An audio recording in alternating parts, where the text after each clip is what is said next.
Representative Hixon. Thank you, Mr. Chairman. And I want to echo the chairman's statements to our audience today that has been made very clear that I am very thankful for all of your testimony today, and I've taken it all into consideration with the facts that I have presented in front of me. And I just want to make a statement from my part about the vote on this bill. You know, I am the youngest member of the House of Representatives and the Senate.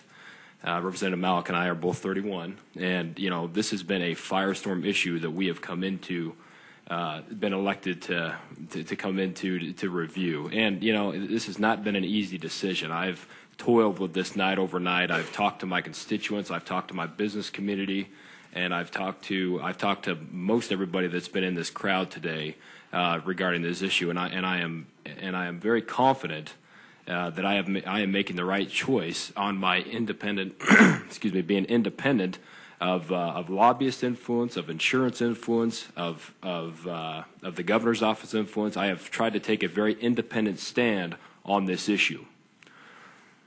You know, I've come to the conclusion that as a member of the Idaho House of Representatives of the state of Idaho, I cannot subject the citizens of the state of Idaho to an insolvent federal government that I do not believe has the best interests of Idaho in mind. And you know, at the end of the day, I think that many of the people in here agree with that premise, and I think we're all trying to come to the same conclusion. You know, I prefer to stand in front of Idaho citizens rather than behind.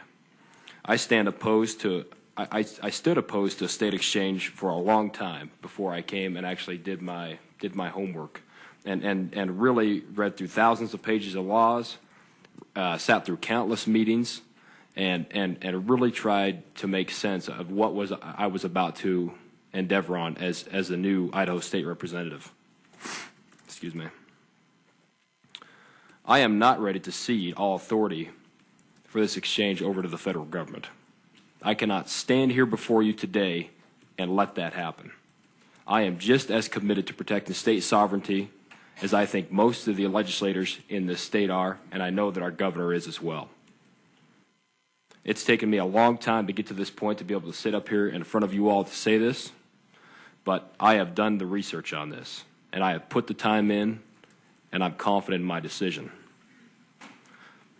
I feel that we have enough protection in place with House Bill 248 to keep costs low to all Idaho state citizens who choose, let me emphasize this, choose to use the health care insurance exchange. We have worked diligently to protect Idaho concerns, many of them that we have heard today. For example, information protection, which right here in the law, this is on page 5, section G, before the exchange begins taking applications or collecting information from exchange users, the board shall certify to the director and governor that personal information collected from and about any person who voluntarily uses the exchange, including but not limited to healthcare records and income, is and will continue to be secure. Also states the exchange shall not inquire about the use, ownership, possession, or storage of any firearm or ammunition by anyone using the exchange. One of the parts that I think has not been spoken enough of up here today is that in section J, the state of Idaho shall not be liable for any obligations of the exchange. I think that's very important to understand. And I also think it's important to understand this is the reason why this was set up as an independent body, corporate and politic, because we are weary of what's happening at a federal level. We don't want bad things to happen to Idaho citizens. Therefore, what we've put in place is something that the state of Idaho will not have liability under with this new corporate body, independent politic. Now, we've had some concerns about legislators having lack of oversight with this, and that was, I think, for our group of 16 freshmen that came to pass, we had that same concern with the original Senate bill, which was 1042. So what we did is we got together as a group and tried to make that stronger, and I think that this bill encompasses everything that we put forward that we felt was going to better the bill, and as well as the governor's office being willing to come to the table with the House of Representatives to make this a much better bill yet, with having much more oversight. That's been argued amongst representatives, but here's what I can tell you, is that by having Senate confirmation, by having the reporting requirement that goes to every legislator, And on top of that, for the legislature to have the ultimate authority to repeal this act at any point in time, I am willing to give this a shot to try to save Idaho citizens money and to make it to where we, as a government, an Idaho government, can stand in front of the people of the state of Idaho to the federal government. And I'm committed to doing that as your state representative. Again, this has not been an easy decision for any of us up here on this podium, nor will it be an easy decision when it hits the House floor.